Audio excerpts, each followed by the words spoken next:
नमस्कार। हम सभी पर महाराज जी का आशीर्वाद और बजरंगबली जी की कृपा सदैव बनी रहे। ईश्वर हमसे लगातार संपर्क में रहते हैं और हर वक्त हमारे चारों ओर मौजूद होते हैं, लेकिन फिर भी इतनी विशाल मौजूदगी के बाद भी हमें उसका अनुभव नहीं हो पाता।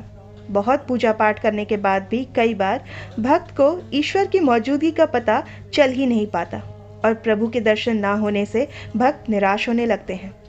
इसका सबसे बड़ा कारण है कि हमें कुछ ऐसी सूक्ष्म बातों का, कुछ ऐसे संकेतों का बोध ही नहीं है जो ईश्वर के संकेत होते हैं। इन संकेतों को ना समझने के कारण हमारा संपर्क ईश्वर की ऊर्जा से नहीं हो पाता है। तो आज के इस अंक में हम बात करेंगे ऐसे 5 संकेतों की, जिनमें से अगर एक भी संकेत आपको मिल पाता है तो समझिए कि भोलेनाथ की असीम कृपा आपके साथ है। वो हर वक्त आपके साथ है, आपके करीब हैं और इन संकेतों के मिलते ही आपको अपनी साधना, अपनी पूजा पाठ और भी ध्यान लगाकर शुरू कर देना चाहिए। और आपको ये समझ लेना चाहिए कि आप बहुत खुशकिस्मत हैं कि आपने अपने प्रभु की आहट को समझ लिया है। तो सबसे पहले जानते हैं पहला संकेत, और वो ये है कि जब शिव कृपा व्यक्ति पर होती है तो उसे भविष्य की घटनाओं का पूर्वाभास होने लगता है, और खास करके स्वप्न के माध्यम से ऐसा होता है। हमारा जो चेतन मन है वो हमारे जागने पर सक्रिय होता है, जबकि हमारा अवचेतन मन सदैव सक्रिय रहता है। और निद्रा अवस्था में तो जब भी हम सपने देखते हैं वो अवचेतन मन ही हमें दिखाता है, और ये जो स्वप्न होते हैं एक व्यक्ति की तमाम इच्छाओं का, समस्याओं का और लालसाओं का परिणाम होते हैं।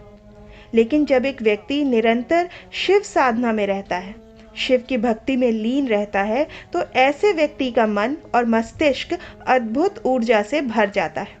व्यक्ति की आत्मिक शक्ति बढ़ जाती है, व्यक्ति की ऊर्जा केंद्रित होती है और विजन पावर बढ़ जाता है। और ऐसे में अवचेतन मन ब्रह्मांड में फैली दैवीय ऊर्जाओं के संपर्क में आ जाता है, भगवान शिव से, उस शाश्वत सत्य से, उस शाश्वत ऊर्जा से जुड़ जाता है। और ऐसे में जो स्वप्न आते हैं वो सत्य घटित हो जाते हैं। भगवान शिव जो सर्वोच्च चेतना है, स्वयंभू है, ऐसी परम शक्ति से जुड़ने के बाद जो भी स्वप्न व्यक्ति को आते हैं, और विशेष करके जो स्वप्न ब्रह्म मुहूर्त में व्यक्ति को आते हैं, वो भविष्य की घटनाओं का पूर्वाभास होते हैं। और भविष्य में होने वाली घटनाओं का व्यक्ति को पहले ही पूर्वाभास हो जाता है, पहले ही ज्ञान हो जाता है। ये सिर्फ कृपा से ही संभव है कि व्यक्ति अपने अंदर की असीमित संभावनाओं को स्पर्श करने लगता है, देव तुल्य हो जाता है। और ऐसे ऐसे पूर्वाभास व्यक्ति को न सिर्फ स्वप्न में बल्कि किसी भी समय हो सकते हैं, जो साधारण चेतना के स्तर पर अनुभव करना असंभव तो है ही। ये शिव कृपा का बहुत ही खास संकेत होता है। अब आते हैं दूसरे संकेत पर। दूसरा संकेत शिव कृपा का है कि जो भी वाणी आप बोलते हैं वो सत्य हो जाता है। विशेषकर जब आप ध्यान कर रहे होते हैं तो उस समय मन में अकस्मात कोई विचार आ जाता है, या ध्यान के तुरंत बाद आप कुछ बोल देते हैं तो वो वास्तव में घटित हो जाता है। तो ये शिव कृपा का एक बहुत बड़ा संकेत है।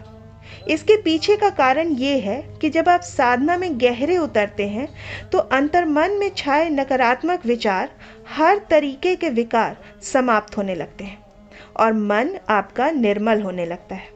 आपके चक्र, और विशेषकर आज्ञा चक्र, अनाहत चक्र और विशुद्ध चक्र जागृत हो जाते हैं, ईश्वरीय ऊर्जा से सक्रिय हो जाते हैं। आपकी एनर्जी बहुत दिव्य हो जाती है और आप शिव की ऊर्जा से संपर्क बैठा पाते हैं। शिव जो ब्रह्मांड का आधार है, कण कण में व्याप्त है, उनकी दिव्य अनुभूति आपके अंतर्मन में गहराई तक उतरने लगती है।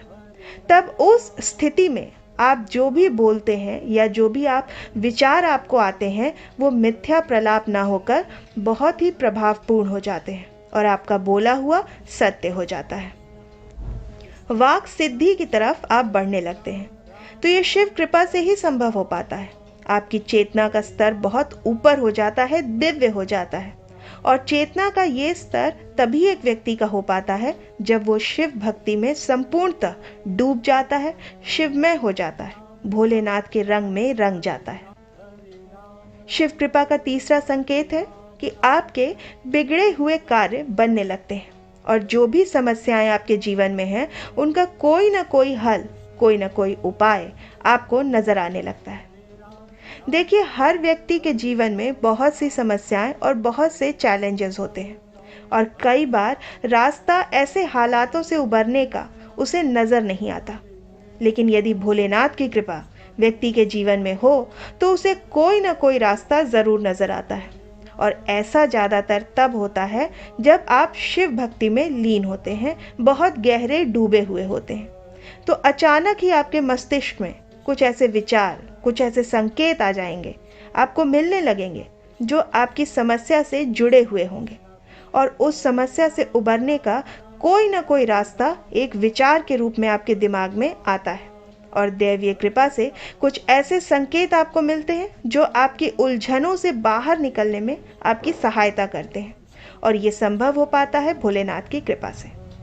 जब आपकी परेशानी का हल आपको मिलने लगता है, आपका जीवन ज़्यादा सरल, ज़्यादा बेहतर होने लगता है, तब समझिए कि शिव जी की ऊर्जा से आप पूरी तरह से, पूरी गहराई से जुड़ चुके हैं और वो आप पर नज़र रखे हुए हैं।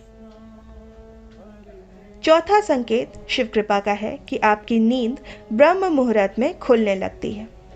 देखिए, ब्रह्म मुहूर्त एक ऐसा दिव्य और पवित्र पहर होता है जब समस्त दैवीय ऊर्जाएं, सकारात्मक ऊर्जाएं, जो परम सत्ता अर्थात शिव की ऊर्जा का ही एक हिस्सा है, वो पूरे ब्रह्मांड में फैली हुई होती हैं। ऐसे समय में अगर व्यक्ति की नींद स्वतः ही खुलने लगे, तो ये कोई साधारण बात नहीं है। ये संकेत है कि आप शिव की ऊर्जा से जुड़ चुके हैं और ब्रह्म मुहूर्त में दैवीय संकेत आपके अवचेतन मन में पहुंच रहे हैं और आपकी नींद खुल जाती है, बिना किसी के जगाए, बिना किसी अलार्म के। ऐसे में आपको समझना चाहिए कि भगवान का इशारा है आपके लिए कि आपको इस समय को सोने में व्यर्थ नहीं गंवाना है, बल्कि ईश्वरीय इच्छा को समझकर इसका पूरा पूरा लाभ उठाना है और भोलेनाथ की भक्ति में डूब जाना है। पांचवा संकेत जानते हैं। पांचवा संकेत है, स्वप्न में अगर आपको शिवलिंग नजर आए, शिवालय नजर आए, या आप शिवलिंग पर जल अर्पित कर रहे हैं, ये नजर आए, तो ये एक बहुत बड़ा संकेत है शिव कृपा का। अगर ये स्वप्न आपको आते हैं, तो आप बहुत ज़्यादा भाग्यशाली हैं कि भगवान शिव के दर्शन आप स्वप्न के माध्यम से कर पा रहे हैं। इसके अलावा भगवान शिव के प्रतीक चिन्ह, जैसे कि डमरू है, रुद्राक्ष है, सर्प है, त्रिशूल है, तो ये सब स्वप्न में अगर नजर आए, तो ये भी शिव कृपा का एक बहुत बड़ा संकेत है। अगर इस तरह के कोई भी चिन्ह और कोई भी संकेत आपको स्वप्न में दिखते हैं, तो आपको भोलेनाथ की भक्ति में और भी गहराई से और पूरे अंतर्मन से उतर जाना चाहिए। और यदि आप ऐसा कर पाते हैं, तो आपके जीवन का जो परम लक्ष्य है, जो है कि शिव में मिल जाना, वो आपसे ज़्यादा दूर नहीं होगा। तो ये हैं वो 5 संकेत जो यदि आपको मिलते हैं, जिनमें से एक भी संकेत आपको मिलते हैं, तो समझिए कि आप बहुत खास हैं, आप बहुत स्पेशल हैं और बहुत भाग्यशाली हैं। ऐसे में शिव की भक्ति और भी ज़्यादा डूब कर आपको करनी चाहिए। तो मैं आशा करती हूँ ये जानकारी आपके लिए उपयोगी होगी। इस अंक को हम यहीं विराम देते हैं। मिलते हैं आपसे अगले अंक में। तब तक के लिए जय श्री राम, जय बाबा की। हरे राम राम राम, हरे राम राम राम, हरे राम राम राम, हरे कृष्णा कृष्ण कृष्ण हरे हरे, राम राम राम, हरे राम राम।